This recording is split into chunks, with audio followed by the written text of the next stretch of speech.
Hi guys, sorry for the delay. Actually ఈ video ఎప్పుడో upload చేయాల్సింది, బట్ ఏమంటే సమ్ అదర్ కమిట్మెంట్స్ వల్ల అయితే నేను అప్లోడ్ చేయలేదు. సో మనం ఇంతవరకు చూసుకున్నాం సర్వేస్ ద్వారా, లేకపోతే యూజర్ ఇంటర్వ్యూస్ ద్వారా, లేకపోతే వేరియస్ కాంటెక్చువల్ ఎంక్వైరీస్ అని, లేకపోతే ఫోకస్ స్టడీస్ ద్వారా, వీటి ద్వారా మనం అయితే యూజర్ ఇన్సైట్స్ ఎలా గ్యాదర్ చేస్తామని చెప్పి ఇది వరకు వీడియోస్ అయితే మనం చూసుకుందాం అన్నమాట. సో ఒక సినారియో చెప్తాను. మీరైతే యూఎక్స్ డిజైనర్ ఇంటర్వ్యూకి అటెండ్ అవుతున్నారు. అటెండ్ అయినప్పుడు ఇంటర్వ్యూవర్ మిమ్మల్ని క్వశ్చన్ అడిగారు. ఓకే, నువ్వు యూఎక్స్ రీసెర్చ్ ద్వారా ఇన్సైట్స్ అన్ని గ్యాదర్ చేసావు. గ్యాదర్ చేసిన తర్వాత వాటిలోంచి యాక్షనబుల్ ఇన్సైట్స్ నువ్వు ఎలా తీసుకొస్తావు, ఎలా రీసెర్చ్ చేస్తావు, ఎలా సింథసైజ్ చేస్తావు అని అడిగినప్పుడు మీరు కనుక ఏదో ఒక వేగ్ ఆన్సర్ చెప్పారంటే, ఫర్ ఎగ్జాంపుల్ ఏమి సార్, వాళ్ళు చాలా డేటా చెప్తారు కదా, మాకు ఈ పాయింట్ కావాలి ఆ పాయింట్ కావాలని చెప్తారు, అందులో మనం అంతా జస్ట్ చేసి చెప్పేస్తాం అంతే అని కనుక చెప్పారు అంటే, ఆర్ ఇది కాకపోతే ఇంకేదైనా పిచ్చి పిచ్చి ఆన్సర్స్ కనుక చెప్పారు అంటే స్ట్రైట్ రిజెక్షన్. ఏం లేదు, ఇంకా అయిపోయింది. అక్కడతోటి మీరు అనుకోవచ్చు ఇంకా ఓకే నాకు ఇది ఇంటర్వ్యూ పోయింది అని చెప్పి మీరు అనుకోవచ్చు అనమాట. ఎందుకంటే ఒక ఇంటర్వ్యూవర్ మీలో చెక్ చేసే క్వాలిటీ ఏంటంటే, ఈ టైప్ ఆఫ్ క్వశ్చన్ అడిగేటప్పుడు మీరు ఏ విధంగా యాక్షన్ తీసుకుంటారు మీ దగ్గర ఉన్న అవైలబుల్ డేటా మీద అని చెప్పి, మీరు ఏ విధంగా దానైతే లాజికల్ గా ఎలా డివైడ్ చేసుకుంటారు, స్టెప్ బై స్టెప్ ఎట్లా వస్తారని చెప్పి మీరు చెప్పాలని ఎక్స్పెక్ట్ చేస్తారు అనమాట ఇంటర్వ్యూవర్. సో అది కాకుండా మనం ఏదైనా వేగ్ ఆన్సర్ చెప్పామంటే మీరైతే ఫిక్స్ అయిపోండి ఫ్రెండ్స్. నాకు తెలిసి ఇది అయితే ఈ టాపిక్ అనేది ఎక్కువ మంది ఎక్కువ టచ్ చేయరు. నేను ఎక్కడ కూడా యూట్యూబ్ లో ఎక్కువ చూడదు. మోస్ట్లీ ఉంటాయి మనకి ఇంగ్లీష్ లో అయితే వీడియోస్ ఉంటాయి, బట్ అయితే నాకు తెలిసి ఆ ఎక్కడ నేను ఎక్కువ చూడదు. యాక్చువల్లీ మేబీ చెప్పుంటే చెప్పిన అందరికీ నిజంగా చాలా థ్యాంక్స్. ఎందుకంటే చాలా చాలా ఇంపార్టెంట్ టాపిక్ ఇది. యాక్చువల్లీ ఇది అనేది లేకుండా మనం అయితే నెక్స్ట్ స్టెప్స్ అసలు ప్రొసీడ్ అవ్వలేము అనమాట యూఎక్స్ డిజైనింగ్ లో. సో ఇంకా లేట్ చేయకుండా మనమైతే వీడియోలోకి వెళ్ళిపోతాం. అసలు ఏంటి రా డేటా అంటే ఏంటి, యాక్షనబుల్ ఇన్సైట్స్ అంటే ఏంటి, అసలు సింథసిస్ అంటే ఏంటి, అనాలిసిస్ అంటే ఏంటి, ఎందుకు చేయాలి ఇవన్నీ అంటే మనం చూసుకుందాం అనమాట. సో ఇక్కడ చూసారంటే అసలు మీరు ఒక డేటా జర్నీని మీరైతే ఫస్ట్ అండర్స్టాండ్ చేసుకోవడానికి ట్రై చేయండి అనమాట. మనం యూజర్ ఇంటర్వ్యూస్ అన్ని చేసాం, చాలా బాగుంది, అంతా బాగుంది. చేసిన తర్వాత ఒక్కొక్క యూజర్ ఒక్కొక్కలాగా మనకైతే ఆన్సర్స్ చెప్తారనమాట. సో చాలా మందికి కొన్ని ప్రాబ్లమ్స్ ఉండొచ్చు, కొంతమందికి నచ్చచ్చు, లేకపోతే కొంతమందికి కొన్ని ఫీచర్స్ నచ్చకపోవచ్చు, లేకపోతే వాళ్ళకి డిఫరెంట్ డిఫరెంట్ పెయిన్ పాయింట్స్ ఉండొచ్చు, టచ్ పాయింట్స్ ఉండొచ్చు, ఇలా చాలా ఉంటాయి అనమాట. ప్రతి ఒక్కరి నుంచి మనం కలెక్ట్ చేసే డేటా చాలా వ్యాస్ట్ డేటా ఉంటుంది అనమాట.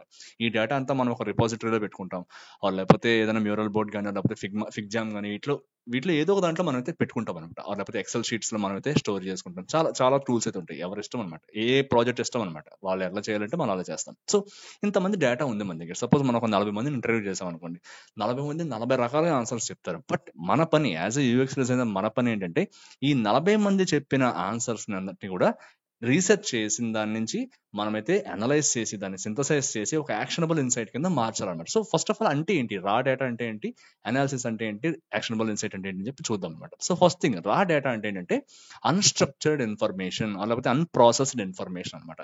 So as it is user మనకి ఏదైతే చెప్పాడో ఇంటర్వ్యూస్ చేస్తున్నప్పుడు, అంటే వాళ్ళు చెప్పే కొటేషన్స్ కానీ, లేకపోతే వాళ్ళు చెప్పిన పాయింట్స్ కానీ, వాళ్ళు మాకు ఈ పాయింట్ నచ్చలేదు, మాకు ఇది బాగాలేదు, లేకపోతే మాకు ఈ ఫీచర్ చాలా నచ్చింది, ఇది కొద్దిగా ఇంప్రూవ్ చేస్తే బాగుంటుంది, ఇటువంటివన్నీ as it is user words లో రిప్రజెంట్ చేయడం అనమాట రా డేటా అంటే. మనం చూస్తుంటాం రా టాక్స్ అని చెప్పి కొంతమంది చెప్పేవి. సో ఆ విధంగా మీరు ఎక్స్పెక్ట్ చేయనమాట. రా డేటా అంటే అసలు మనం ప్రాసెస్ చేయలేదు దాన్ని ఇంకా. సో సింపుల్ గా వాళ్ళు ఎలా చెప్పారు దాన్ని కానీ తీసుకుంటే మనం ఏంటంటే రా డేటా అంటున్నాం అనమాట. సో ఇది మనకి ఎలా వస్తుంది, యూఎక్స్ రీసెర్చ్ మెథడ్స్ మనం చెప్పుకున్నాం కదా, ఇంటర్వ్యూస్ ఉంటాయి, యూజబిలిటీ టెస్టింగ్ ఉంటుంది, సర్వేస్ ఉంటాయి, ఇంకా వేరియస్ ఫోకస్ స్టడీస్ ఉంటాయి, వీటి ద్వారా మనం అయితే దీన్ని అయితే కలెక్ట్ చేస్తాం అనమాట. సో సెకండ్ వచ్చేసి రా డేటాను మనం ఏం చేయాలంటే అనాలిసిస్ చేయాలన్నమాట అండ్ సింథసిస్ చేయాలన్నమాట. అనాలిసిస్ కి సింథసిస్ కి తేడా ఏంటంటే ఇప్పుడు గుర్తుపెట్టుకోండి ఫ్రెండ్స్. అనాలిసిస్ అంటే బ్రేకింగ్ డౌన్ ఇంటూ పార్ట్స్ అనమాట. సింథసిస్ అంటే గ్రూపింగ్ దిస్ సిమిలర్ పార్ట్స్ అనమాట. అంతే, చాలా సింపుల్ అనమాట, గుర్తుపెట్టుకోండి. అనాలిసిస్ అంటే ఏంటంటే breaking down into different parts. Synthesis అంటే ఏంటంటే ఈ మనం ఏదైతే ఇలా డివైడ్ చేసామో పార్ట్స్ కింద, వాటిని అయితే సిమిలర్ ఐటమ్స్ అంతా తీసి పక్కన పెట్టడం సింథసిస్ అంటాం అనమాట. సో ఇదే అనమాట బేసిక్ అనమాట. సో ఇది ఈ డిఫరెన్స్ అనేది మీకు తెలియాలన్నమాట. సో అనాలిసిస్ చేస్తాము, మనం ఏం చేస్తామంటే రా డేటా ఉంటుంది కదా మన దగ్గర, ఆ రా డేటాను మనం అయితే ప్యాటర్న్స్ అనేవి లేకపోతే ట్రెండ్స్ బేస్డ్ మీద మనం ఏం చేస్తామంటే కేటగరైజ్ చేస్తాం అనమాట. కేటగరైజ్ చేసి వీటిలో సిమిలర్ గా ఏమున్నాయి, సిమిలర్ గా అందరూ ఏం చెప్తున్నారు, ఈ ఫీచర్ కావాలంటున్నారా, లేకపోతే ఇది బాగాలేదంటున్నారా, ఇటువంటివన్నీ మనం ఏం చేసామంటే గ్రూపింగ్ చేస్తాం అనమాట. ఈ గ్రూపింగ్ చేయడాన్ని మనం సింథసిస్ అంటాం అనమాట. సో అనాలిసిస్ కి సింథసిస్ కి ఉన్న తేడా ఇది అనమాట. సో ఇప్పుడు మన అనాలిసిస్ అయింది, సింథసిస్ అయింది. తర్వాత ఈ గ్రూపింగ్ చేసుకున్న తర్వాత వీటిలోంచి మీనింగ్ఫుల్ డిస్కవరీస్ మనం ఫైండ్ అవుట్ చేయాలి త్రూ కామన్ ప్యాటర్న్స్ అనమాట. సో సపోజ్ ఇప్పుడు ఒక ఎగ్జాంపుల్ తీసుకున్నామంటే సెర్చ్ ఫంక్షనాలిటీ బాగాలేదు అని చెప్పి చెప్తున్నారు అనమాట. సెర్చ్ ఫంక్షనాలిటీ బాగాలేదు అని చెప్పి చాలా మంది ఒక 10 మంది మంది చెప్పారనుకోండి. ఈ 10 మంది చెప్పిన దాన్ని ఒక గ్రూప్ కింద పెట్టుకొని ఓకే. ఆ 10 మంది ఇచ్చిన డేటా నుంచి మనం ఒక ఫీచర్‌ని లేకపోతే ఒక యాక్షనబుల్ ఇన్‌సైట్‌ని అయితే మనం డ్రా చేయగలగాలన్నమాట. సో, వీళ్ళకి సెర్చ్ ఫంక్షనాలిటీ బాలేదు కాబట్టి we have to enhance search functionality further అని చెప్పి ఒక యాక్షనబుల్ ఇన్‌సైట్ అనేది చెప్పుకుంటాం. దాన్ని బేస్ చేసుకొని మనం ఐడియేషన్‌లో రకరకాలుగా డిస్కషన్స్ చేసుకొని ఆ ఫీచర్‌ని ఎలా అయితే ఇంకా మనం ఎన్హాన్స్ చేయొచ్చు అని చెప్పి డిస్కస్ చేసుకుంటాం. ఈ విధంగా ఏమంటే బ్రేక్ చేయడం, సిమిలర్‌గా ఉండే వాటిని గ్రూప్ చేయడం, దాని నుంచి యాక్షనబుల్ ఇన్‌సైట్స్ అనేవి జనరేట్ చేసుకోవడం. ఇది మనం చేయాల్సిన సింథసిస్. ఇదనమాట ఈ ఫేజ్‌ని. సో, మనం ఏమంటే ఈ పర్టిక్యులర్ ప్రాసెస్ అంతా చేయడానికి మనం యూజ్ చేసేది ఏంటంటే అండ్ యాక్షనబుల్ ఇన్‌సైట్స్ ఇప్పుడే చెప్పుకున్నాం కదా! స్పెసిఫిక్ అండ్ క్లియర్ ఫైండింగ్స్ మనకు వస్తాయి యూజర్ రీసెర్చ్ నుంచి. అంటే సారీ జస్ట్ వన్ పాయింట్. ఇంకా మనము నెక్స్ట్ ఎఫినిటీ మ్యాపింగ్‌కి వెళ్ళే ముందు ఉండే ఈ యాక్షనబుల్ ఇన్‌సైట్స్ అన్న పాయింట్ మీద ఇంకొద్దిగా ఎక్కువ చెప్తానన్నమాట. సో, ఫస్ట్ ఏంటంటే ఈ యాక్షనబుల్ ఇన్‌సైట్స్ అంటే ఏంటి? చాలా బాగుంది. మన దగ్గర రా డేటా ఉంది. అట్ ద సేమ్ టైమ్ మనం ఏమంటే దాన్నైతే అనాలిసిస్ చేసాము, తర్వాత సింథసిస్ చేసాము, గ్రూపింగ్ చేసాము, అంతా చేసాం బాగుంది. యాక్షనబుల్ ఇన్‌సైట్ అంటే ఏంటి? అంటే ఏంటంటే వీటిని బేస్ చేసుకొని మన ఫ్యూచర్ డెసిషన్స్ అన్ని కూడా డిపెండ్ అయి ఉంటాయి అనమాట. ఇదేంటంటే మనకు clear and straightforward statement లా ఉంటుంది అనమాట యాక్షనబుల్ ఇన్‌సైట్. ఓకే, మీరు ఈ పని చేయాలి, లేకపోతే ఇది నచ్చలేదు వీళ్ళకి, ఈ గ్రూప్ ఆఫ్ యూజర్స్ కి ఇది నచ్చలేదు అని చెప్పి ఈ యాక్షనబుల్ ఇన్‌సైట్స్ ద్వారా మనకు తెలుస్తుంది అనమాట. మీరు చూసారంటే కూడా specific and clear findings based on user research. But చాలా స్ట్రెయిట్ ఫార్వర్డ్ గా ఉంటుంది అనమాట యాక్షనబుల్ ఇన్‌సైట్ అనేది. అంటే మనం ఏం చెయ్యాలి, ఇది నీ యొక్క గోల్, వీళ్ళకి ఇది నచ్చట్లేదుట, ఇలా చెయ్యి అని చెప్పి చెప్తున్నాం యాక్షనబుల్ ఇన్‌సైట్ అనేది. And directly inform design decisions and product improvements అనేది మనం చెప్పుకున్నాం కదా. డైరెక్ట్ గా మనం ఏం చేయాలి, ఏదైనా ఇంప్రూవ్ చేయాలా, లేకపోతే ఏమైనా ఫీచర్ తీసేయాలా, లేకపోతే ఇంకేమైనా అప్డేట్ చేయాలని చెప్పి మనం చెప్తుంది అనమాట. మెయిన్లీ మనం చూసుకున్నాం కదా, మనం ఎప్పుడు కూడా యూజర్ సెంటర్డ్ అప్రోచ్ వాడతాం కాబట్టి ఈ యాక్షనబుల్ ఇన్‌సైట్ అనేది ఎప్పుడు కూడా యూజర్ సెంటర్డ్ సొల్యూషన్స్ మీదే ఎక్కువైతే ఫోకస్ చేస్తుంది అనమాట, వాళ్ళ పెయిన్ పాయింట్స్ అడ్రస్ చేయడానికి. అండ్ నెక్స్ట్ వచ్చేసి మనం ఏమంటే యాక్షనబుల్ ఇన్‌సైట్ బేస్ చేసుకుని 2-3 రకాల సొల్యూషన్స్ తీసుకొచ్చాం అనుకోండి, దాన్ని ఏమంటే ఒక ఫౌండేషన్ లాగా యాక్షనబుల్ ఇన్‌సైట్ అనేది మనకైతే వర్కౌట్ అవుతుంది. ఎందుకంటే there will be multiple designers in a team.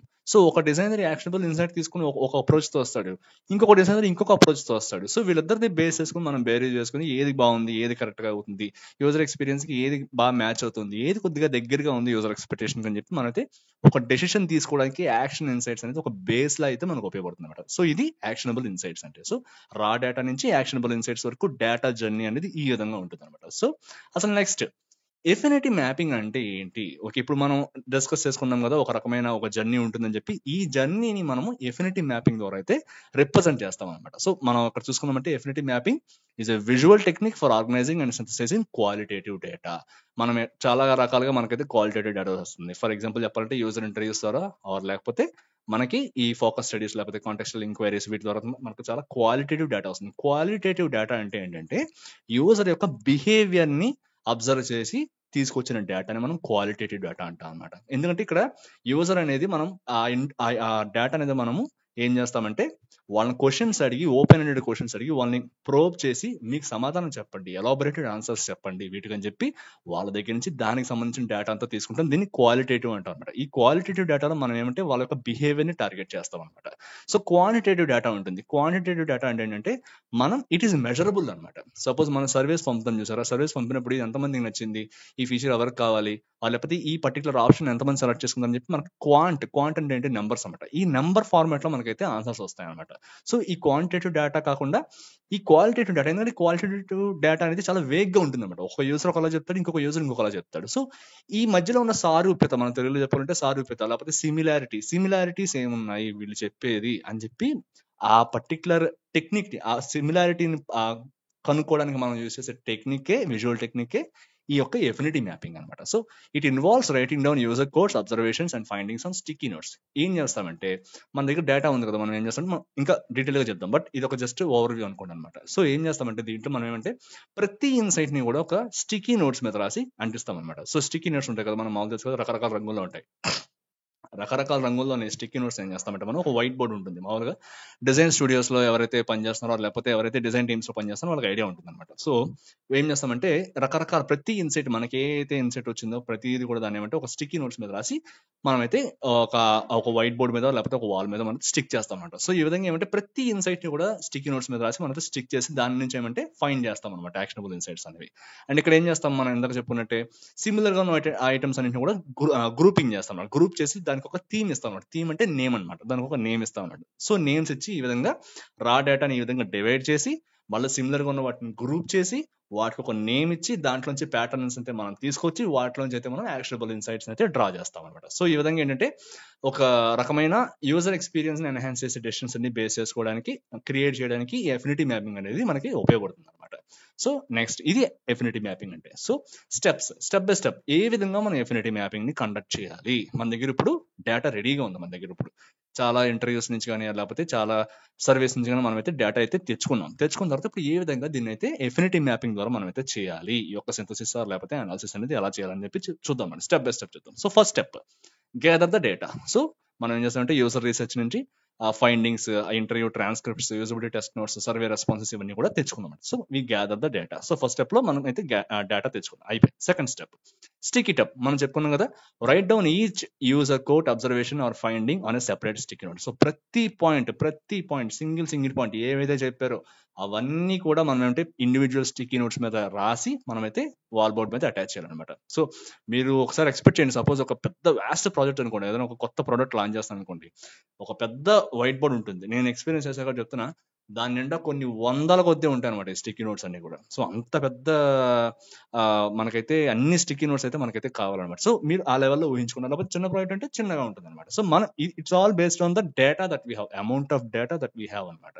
So ఆ విధంగా మనం ఏం చేస్తాము, write down each user code observation or finding on a separate sticky note. So ఇదైంది అనమాట. నెక్స్ట్ ఏంటంటే గ్రూప్ డిస్కషన్ అనమాట. సో ఇప్పుడు ఏం చేస్తాం మనము, చాలా మంది మన దగ్గర డిజైనర్స్ ఉంటారు. సో వీళ్ళందరూ ఏం చేస్తామంటే వీటిని ఏం చేస్తామంటే సిమిలర్ గా ఏమున్నాయి ఫైండ్ అవుట్ చేయండి, సిమిలర్ ఎక్స్పీరియన్సెస్ ఏమున్నాయి, సిమిలర్ గా వాళ్ళు ఏమైనా వర్డ్స్ చెప్పారో లేకపోతే సిమిలర్ ఏమైనా బిహేవియర్స్ ఉన్నాయా అని చెప్పి ఏం చేస్తామంటే ప్రతిదాన్ని గ్రూప్ చేయడం స్టార్ట్ చేస్తాం అనమాట. సపోజ్ ఒక పర్టికులర్ యూజర్ కి సంబంధించినవన్నీ కూడా మనం ఒక రంగు స్టిక్కీ నోట్స్ అంటించామనుకోండి, అందులోవి తర్వాత వేరే యూజర్ కి చెప్పిన ఏమైనా మ్యాచ్ అవుతున్నాయి అనుకోండి, ఈ రెండు తీసి ఒక దగ్గర మళ్ళీ స్టిక్ చేస్తాం. స్టిక్ చేసి ఈ విధంగా దీన్ని రిపీట్ చేసుకుంటూ వెళ్తాం అనమాట. ఈ ప్రాసెస్ అనేది రిపీట్ చేసుకుంటూ వెళ్తాం. రిపీట్ చేయడం వల్ల మనకి ఏమవుతుంది, సిమిలర్ ప్యాటర్న్స్, ఒక ఐడెంటికల్ గా ఉన్న ప్యాటర్న్స్ అన్ని మనకు తెలుస్తాయి. ఒక యూజర్ ఈ పర్టికులర్ ఏరియాలో ఈ విధమైన ఫీచర్ కావాలనుకుంటున్నాడు, అటువంటి స్టిక్ నోట్స్ అన్ని కూడా ఒక గ్రూప్ చేస్తాం అనమాట. గ్రూప్ చేసిన తర్వాత ఈ విధంగా మనం గ్రూప్ చేస్తాం. సపోజ్ సెర్చ్ కావాల్సినవన్నీ కూడా ఒక ఒక స్టిక్ నోట్స్ అన్ని తీసుకొచ్చి ఒక చోట గ్రూప్ చేస్తాం. లేకపోతే ఒక నావిగేషన్ బ్రెడ్ క్రమ్స్ ఉంటాయి కదా, బ్రెడ్ క్రమ్స్ కి సంబంధించినవన్నీ కూడా ఒక చోట ఒక చోట స్టిక్ చేస్తాం అనమాట. ఈ విధంగా ప్రతిదీ కూడా నావిగేషన్ సిస్టమ్స్ కానీ లేకపోతే ఆర్గనైజేషన్ సిస్టమ్స్ కానీ లేకపోతే లేబులింగ్ సిస్టమ్స్ కానీ లేకపోతే కంటెంట్ కి సంబంధించినవన్నీ కూడా మనం అంటే గ్రూపింగ్ చేసుకుంటాం. గ్రూపింగ్ చేసుకున్న తర్వాత ఏం చేయాలంటే ఇది చాలా ఇంపార్టెంట్ స్టెప్ అనమాట, థీమింగ్ ద గ్రూప్స్ అనమాట. సో ఇప్పుడు మనకు ఒక 10 గ్రూప్స్ రెడీ అయ్యాయి అనుకోండి, వాళ్ళ మీద మనకు 10 గ్రూప్స్ ఉన్నాయి. వీటికి ఏమంటే ఇండివిజువల్ గా మనం అయితే థీమ్ చేస్తాం అనమాట. థీమింగ్ అంటే నేమ్స్ ఇస్తాం అనమాట. సపోజ్ ఇప్పుడు group A, group B, groups అని చెప్పి ఒక 10 గ్రూప్స్ ఉన్నాయి అనుకోండి. సో సెర్చ్ కి సంబంధించిన వాటిని కూడా దిస్ ఈస్ సెర్చ్ ఫంక్షనాలిటీ అని చెప్పి ఒక నేమింగ్ ఇస్తాం అనమాట ఆ గ్రూప్ కి. ఈ విధంగా 10 గ్రూప్స్ కి మనం ఏమంటే 10 నేమ్స్ అయితే ఇస్తాం అనమాట. సో ఈ విధంగా అయితే మనమైతే నేమింగ్ అయితే ఇస్తాం అనమాట. తర్వాత ఏంటి, ఇన్సైట్స్ హార్వెస్ట్ అనమాట. దీనిలోంచి ఇన్సైట్స్ హార్వెస్ట్ అంటే దీంట్లోంచి మనం అయితే ఇప్పుడు ఇన్సైట్స్ అనేది తెచ్చుకున్నాం. ఇప్పుడు మనం రా డేటాని డివైడ్ చేసాము, సిమిలర్ గా ఉన్న వాటిని గ్రూప్ చేసాము, తర్వాత ఏం చేస్తాము ఇప్పుడు ఏమంటే దాంట్ నుంచి ఇన్సైట్స్ అనేవి తెచ్చుకోవాలి. సో సిమిలర్ ప్యాటర్న్స్ ఏవైతే ఉన్నాయో వాటి నుంచి ఏమంటే మనం ఒక యాక్షనబుల్ ఇన్సైట్స్ అనేవి డ్రా చేస్తాం అనమాట. సో ఇవేమంటే నెక్స్ట్ స్టెప్స్ కి ఎట్లా చేయాలనే దాన్ని అయితే మనకైతే ఇన్ఫార్మ్ చేస్తాం అనమాట. సో దీన్ని బేస్ చేసుకుని మనం అయితే నెక్స్ట్ ఐడియేషన్ లో లేకపోతే బ్రెయిన్ స్టార్మింగ్ సెషన్స్ కానీ లేకపోతే వేరియస్ ఇంకా కో క్రియేషన్ వర్క్ షాప్స్ అని ఉంటాయి, ఇవన్నీ కండక్ట్ చేస్తారు యాజ్ యూఎక్స్ డిజైనర్. సో వీళ్ళు ఏం చేస్తారంటే ఈ ఎఫినిటీ మ్యాపింగ్ లో మనకు వచ్చిన థీమ్స్ ని బేస్ చేసుకుని ఇవన్నీ కండక్ట్ చేస్తాం అన్నమాట. సో ఒక ఎగ్జాంపుల్ ద్వారా అయితే ఇదైతే మనం అయితే అండర్స్టాండ్ చేసుకోవడానికి అయితే ట్రై చేద్దాం. సో ఎగ్జాంపుల్ వచ్చేసి ఒక ఈ కామర్స్ అప్లికేషన్ తీసుకుంటాం అనమాట. ఈ కామర్స్ అప్లికేషన్ లో ఏం చేస్తున్నాము, ఫస్ట్ స్టెప్ మనం ఏమనుకున్నాం, gather the data. Imagine you conducted user interviews to understand how people show up for clothes on your e-commerce app. You will have interview transcripts filled with user quotes about their experience. So ఒక e-commerce applications మనం అయితే user interviews అయితే conduct చేసాము, దాని నుంచి అయితే already interview transcripts ఆ data అంతా కూడా మనం అయితే కలెక్ట్ చేసి పెట్టుకున్నాం మన దగ్గర. సో ఇది ఫస్ట్ స్టెప్ అయిపోయింది. Now stick it up.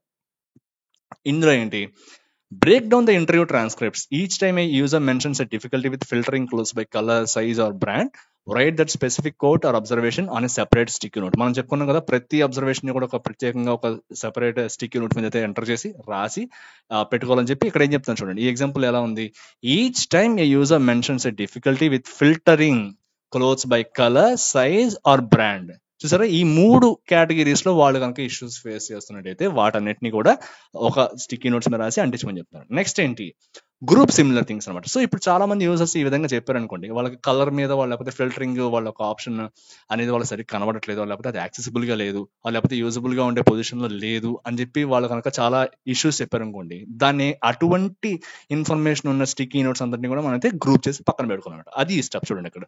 Spread all the sticky notes on a white board. Now comes a collaborative part. Group similar notes together based on the issues they highlight. For instance, notes mentioning problems filtering by color would go under one group, while notes about difficulty finding specific sizes would form another group. ఈ విధంగా similar గా ఉన్నవన్నీ కూడా మనం అయితే group చేసి పక్కన పెట్టుకుంటాం అన్నమాట. తర్వాత ఏం చేస్తాము, థీమింగ్ ది గ్రూప్స్. మనం ఏం చేస్తాం చెప్పుకున్నాం కదా, ప్రతి ఏదైతే ఒక గ్రూప్ ఉందో దానికైతే ఒక నేమ్ ఇస్తాం, ఒక టైటిల్ అనేది ఇస్తాం అనమాట. After grouping assign a clear title to each group that reflects a common theme. For example, a group with notes color filtering issues might be titled as filter by color not working. అలానే వాళ్ళకి size కనుక సరిగా తెలియడం లేదా option అంటే filter by size that is not working. లేకపోతే వాళ్ళకి ఒక వేరే ఇంకేమైనా ఇక్కడ ఉంది కదా, ఇక్కడ ఇంకొకటి వచ్చి brand, filter by brand not working అని చెప్పి. సో ఆ పర్టికులర్ ఫీచర్ వాళ్ళకి సరిగ్గా పనిచేయట్లేదు కాబట్టి అటువంటి రిలేటెడ్ ఐటమ్స్ ఉన్న స్టిక్కీ నోట్స్ అనేది కూడా మనం అయితే ఈ విధంగా థీమింగ్ అనేది చేసుకుంటాం అన్నమాట. తర్వాత ఇన్సైట్స్ హార్వెస్ట్ అన్నమాట. సో ఇప్పుడు ఈ బేస్డ్ ఆన్ ఈ ఫిల్టర్, ఈ థీమ్ ఏమైతే ఉందో filter by colour not working, దీని మీద మనం ఏమంటే యాక్షనబుల్ ఇన్సైట్స్ అనేవి జనరేట్ చేసుకుంటాం అనమాట.